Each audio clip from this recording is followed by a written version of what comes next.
नमस्कार दोस्तों, मैं जयप्रकाश। आज आप लोग सेल्फ डिफेंस के बारे में हम आपको बताएंगे। और बेसिक एजुकेशन में जैसे कि सेल्फ डिफेंस हमारा इसकी क्लासेस चलने वाली हैं और बच्चों को प्रशिक्षण देना है। आज हम अपनी जो हमारी क्लासेस हैं वो 25 दिन के रूप में एक शेड्यूल किया गया है। 25 दिन का शेड्यूल बनाया गया है। तो उस 25 दिन के शेड्यूल में हमें क्या क्या कराना है, तो स्टेप बाय स्टेप हम आपको बताएंगे।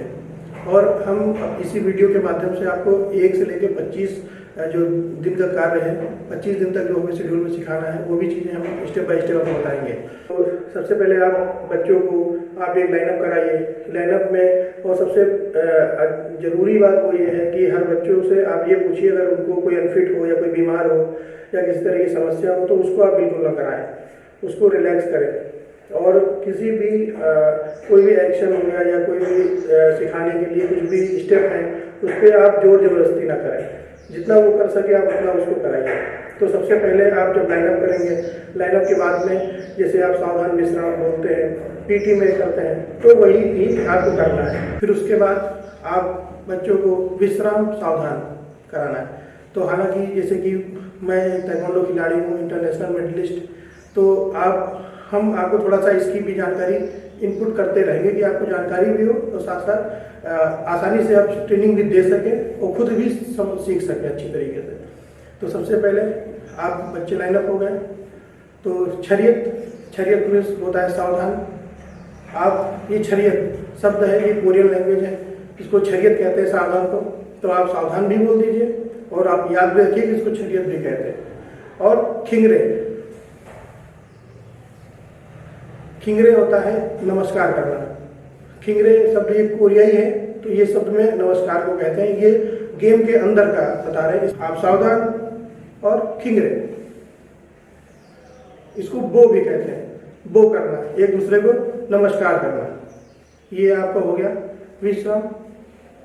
आप जो भी बच्चे खड़े हो जाएंगे वो विश्राम में खड़े हो जाएंगे, ऐसे ही खड़े होते जनरल तरीके से, कैसे भी खड़े हों। और फिर तुरंत छरियत, सावधान भी बोल सकते हैं। आप सावधान बोलिए, सावधान। ये इसको छरियत कहते हैं, छरियत में सावधान। और अब नमस्कार करना है एक दूसरे को। खिलाड़ी एक दूसरे को करते हैं या कोच को करते हैं, टीचर को करते हैं। खिंगरे बोलेंगे तो सब झुकेंगे और कमर से फोल्ड होंगे, आगे की ओर झुकेंगे, फिर सीधे खड़े हो जाएंगे। ये हो गया नमस्कार। ये उसको नमस्कार ही कहते हैं। बो, इसको इंग्लिश का वर्ड है बो करना। ठीक है, ये आपका कैसे लाइन में खड़े होना है और स्टार्टिंग के पहले ये सारे चीज़ें हैं। आप ये करके आप बच्चे प्रॉपर लाइन में खड़े हो गए। फिर उसके बाद आप उनको रनिंग वगैरह कराइए। आप रनिंग कराइए। अगर ग्राउंड आपका बड़ा है तो आप रनिंग थोड़ा सा लंबे तरह करा सकते हैं। छोटा है थोड़ी जॉगिंग करा दीजिए, अगल बगल घुमा के करा दीजिए। एक लाइन एक पंक्ति के बनाकर गोल गोल आप घुमा दीजिए रनिंग करके। और उसके बाद आप जब रनिंग हो जाए, क्योंकि रनिंग बहुत नहीं कराना है, हल्का फुल्का कराना है, क्योंकि जो हमारी क्लासेस होंगी वो दिन में है या दोपहर में है या थोड़ा सा दोपहर के बाद हो सकती है या 3 बजे के हो सकती है, 2:30 बजे का शेड्यूल हो सकता है। तो इसलिए दोपहर में होगा तो बहुत ज़्यादा रनिंग नहीं कराना, नॉर्मल रनिंग कराइए, थोड़ा सा बॉडी वार्म अप हो जाए, आप फिर कराइए। और उसके बाद रनिंग के बाद आप स्ट्रेचिंग कराइए। स्ट्रेचिंग में होता है कि आप पैर खोल के हाथ अगल बगल घुमा लीजिए और साइड में कर सकते हैं। जो एक आसान पीटी होती है उसको कराइए। और बेसिक एजुकेशन में भी जो पीटी है वो भी आप करा सकते हैं। उससे आपके 9 पीटी भी तैयार हो जाएंगे बच्चों को। आप 9 पीटी को उसके अंदर शेड्यूलिंग कर दीजिए और 9 पीटी करा लीजिए, थोड़ा सा स्ट्रेचिंग करा लीजिए। ठीक है, और हाथ घुमा के हमने आगे पीछे, साइड, लेफ्ट राइट, हाथ को ऊपर से कर लीजिए,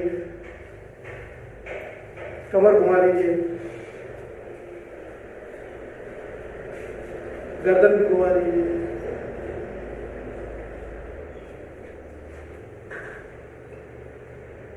उल्टा दोनों तरफ कर दीजिए।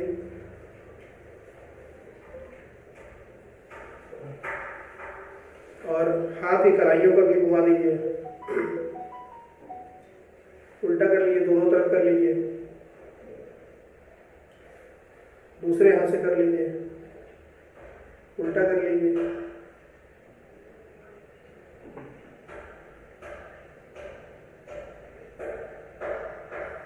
तो जो वार्म अप का है वो कुछ भी आप करा सकते हैं, उसमें कोई खिंचाव ना हो, आसानी पूर्वक कर ले।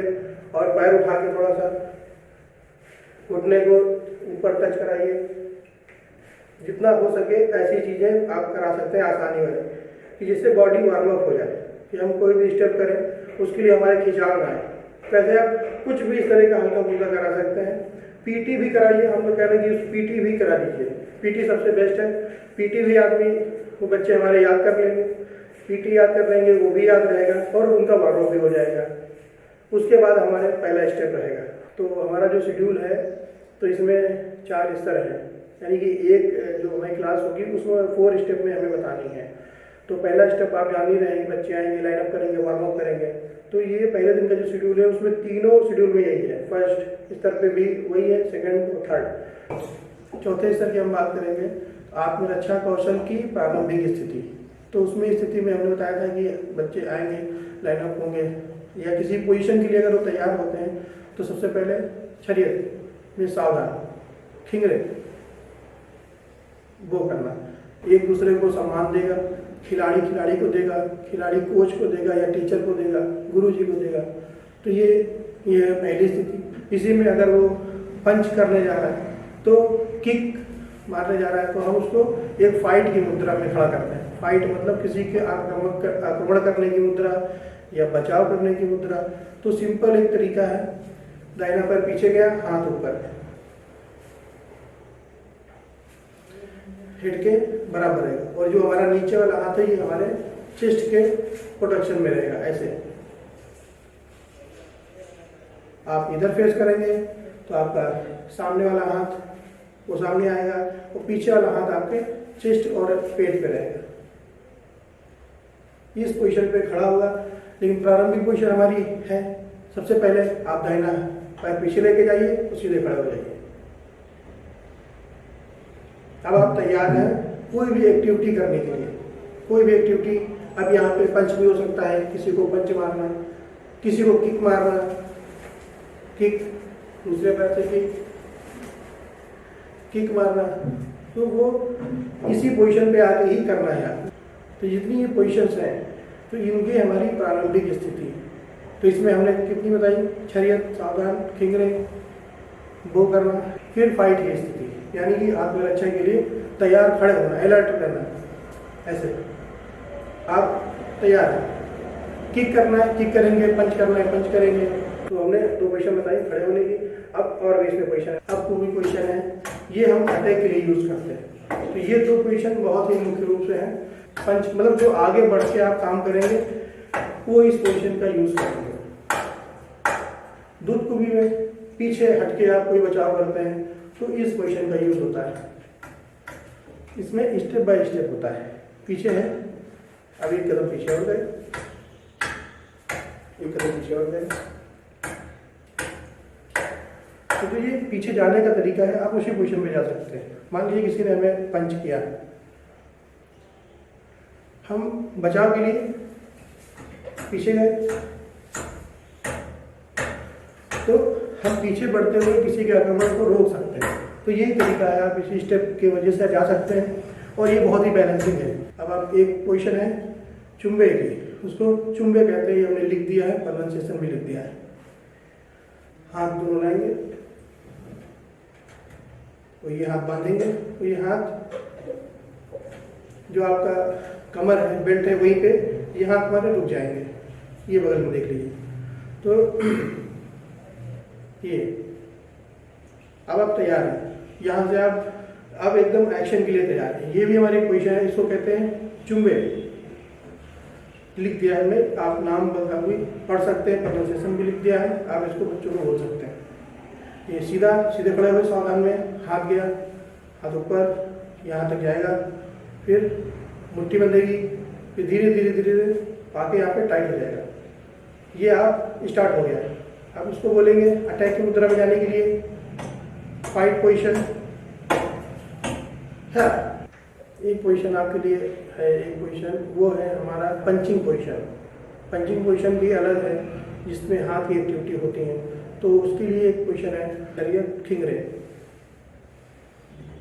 अब अगर पंचिंग कराने जा रहे हैं, सबसे पहले पोजीशन है पंचिंग पोजीशन। तो आप सबसे पहले चुम्बे पंचिंग पोजीशन, तो आपके हाथ दोनों आएंगे यहाँ पे, कमर पे आ जाएंगे और जो हमारे घुटने हैं थोड़ा फोल्ड हो जाएंगे, हमारे हाथ दोनों कमर पर रहेंगे, जैसे इस वीडियो में देख लीजिए ऐसे ही है। अब ये हमारी पोजीशन हो गई। अब हमको पंच चलाना है, उसके लिए स्टार्ट की पोजीशन है। पंच हमारे नेक्स्ट डे की हमारे शेड्यूल में है, तो हम इतना ही बताएंगे कि आप भ्रमित ना हो और केवल जितना ही शेड्यूल में दिया गया है हर एक शेड्यूल वाइज हम वीडियो आपको देंगे।